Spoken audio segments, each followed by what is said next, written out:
Hey everybody, Tim Walz here. Well, not a normal week, which is a good thing. It's just an update video, but this latest post from the Democratic vice presidential candidate has generated over 2.5 million views. This sign. Another video of Tim Walz taking a selfie with Kamala Harris has more than 1 million. In just a few weeks, Tim Walz has become a political and viral sensation. Wow. Especially with millennial women. After getting to know Tim Walz for the last few weeks, I have realized something, and it's very profound. He represents the dad that a lot of liberal women lost. A lot of us had moderate to conservative, educated, sensible fathers that we lost to Rush Limbaugh, that we lost to Fox News, that we lost to Donald Trump. The fatherly vibes and Midwestern approachability are part of most Walz highlight videos. This was his interaction with school children after signing a bill to provide free meals. Last year, Walz and his daughter promoted the Minnesota State Fair. I think we're gonna go do the slingshot. Which I don't know what it is, and they're keeping it from me, but then we're gonna go get some food. Corn dog? I'm vegetarian. Turkey then? And Turkey's meat. Not in Minnesota, turkey's special. And we will go do some of those things and report back. The dad humor and enthusiasm then intensified on the ride itself. Yes! Oh my God! Keep going.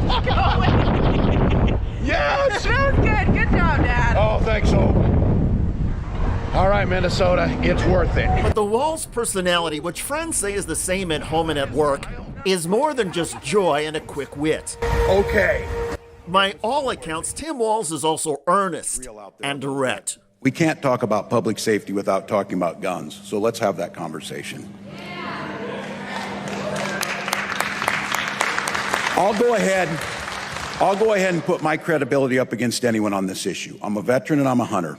And for many years, I was one of the best shots in Congress, and I got the dang trophies to prove it. I know guns as well as anyone, but I'm sick and tired of talking about that. Because I'm not just a veteran, not just a hunter, not just a gun owner. I'm a father, and for many years I was a teacher. And we all know damn well, weapons of war have no place in our schools, in our churches, in our banks, or anyone wants to live in peace.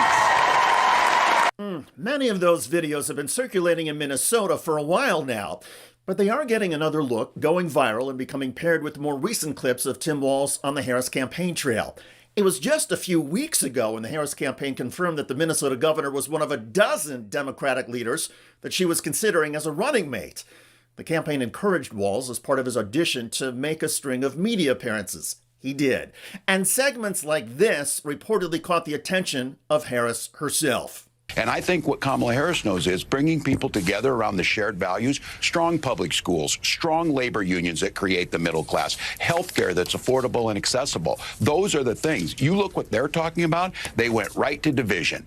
They did not give us a plan on healthcare. Donald Trump talked about infrastructure. Joe Biden and Kamala Harris built bridges, built roads. So I think this is going back to the bread and butter, getting away from this division. We do not like what has happened where we can't even go to Thanksgiving dinner with our uncle because you end up in some weird fight that is unnecessary. According to multiple reports, Harris and Walz did not know each other very well.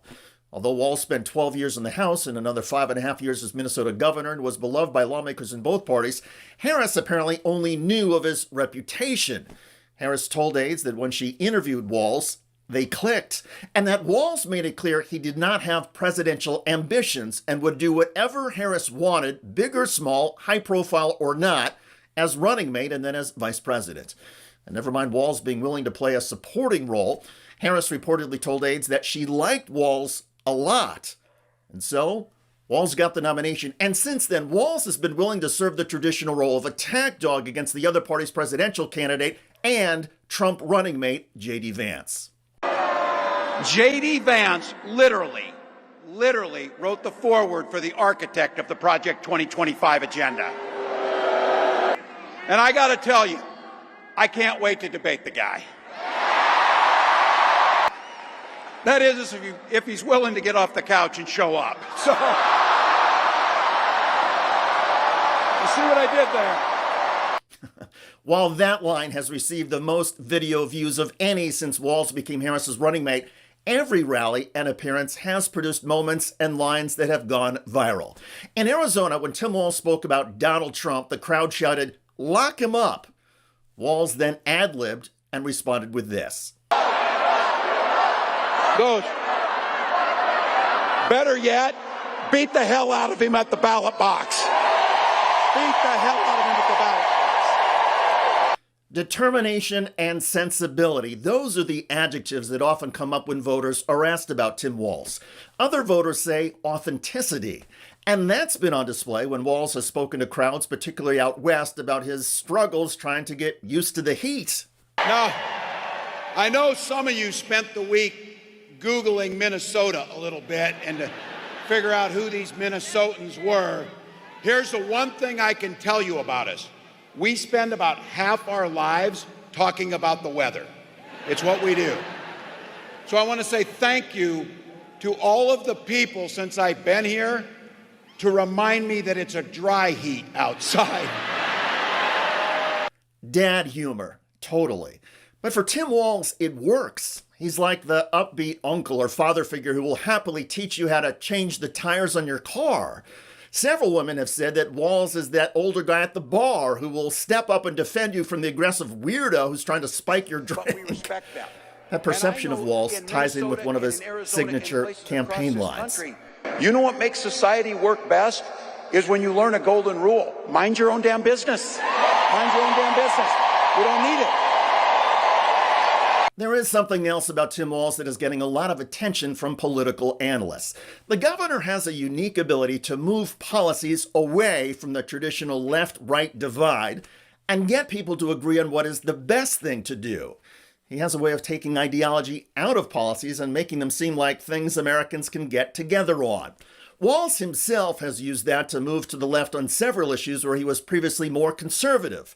And that brings us back to Pamela, the woman on TikTok we showed earlier in this video. Here she is again.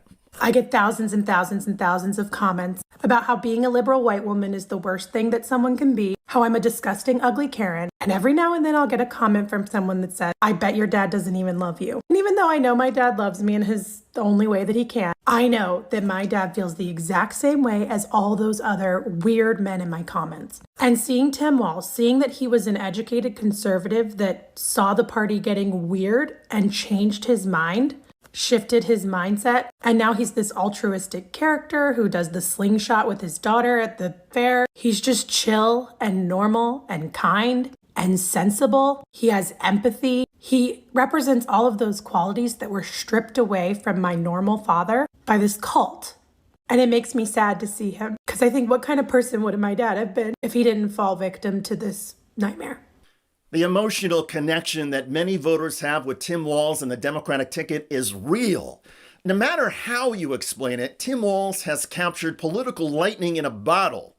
To be clear, Tim Walz is far from perfect. He has said some things through the years that were unartful, that he should have said differently. As a young man, he was arrested for driving under the influence.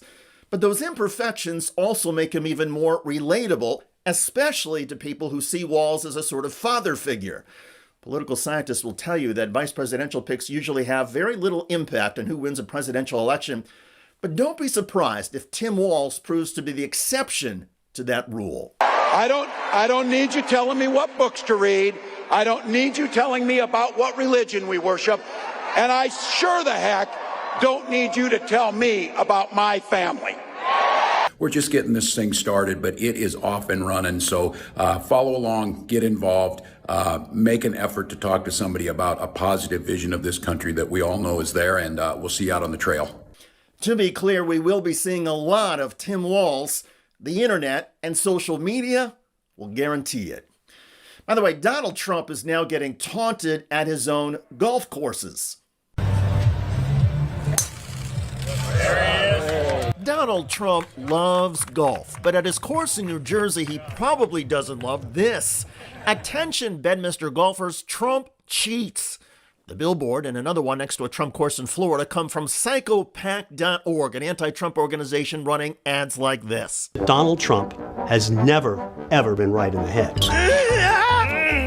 And Walz, there was no buys, no. The billboards, clearly intended to annoy Trump, are based on assertions in the book Commander-in-Chief by award-winning sports writer Rick Riley. He cheats crazy. He cheats whether you're watching or not. He cheats whether you like it or not. He tried to cheat Tiger Woods in a match. Check out that video at the link below. It generated a lot of comments on YouTube. One of the most popular is from I Am Tessa, who wrote, "He's a cheater in every definition." I hear you. I look forward to reading your comments about Tim Walz, America's newest political and viral star. I'm David Schuster. Thanks for joining us.